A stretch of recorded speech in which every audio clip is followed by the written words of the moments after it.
It was here at the sewage plant in East London where they discovered the polio virus. A routine inspection for a paralysing and fatal disease last seen in the UK nearly 40 years ago. Scientists think the sample they found was from someone who had received a so-called live vaccine outside the UK.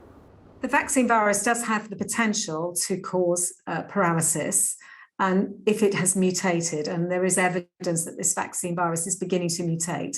But the single biggest message for individuals is that they can prevent any risk from that virus by being fully vaccinated. So the message is to make sure that you and your family are all up to date for your routine vaccinations.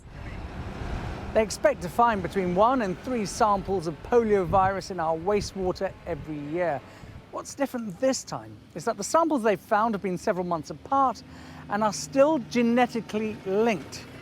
That suggests community transmission. The Beckton sewage plant serves 4 million people, from Chiswick in the west of the capital to Ilford in the east. On average, in the UK, more than 92% of children were vaccinated at 1 year old and more than 95% by the age of 5. In London, though, those numbers are below the national average and could have been affected by the pandemic.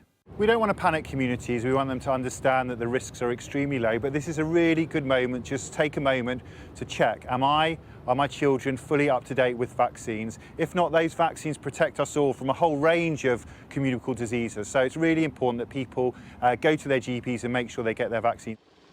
They will keep monitoring the wastewater here and elsewhere in the country.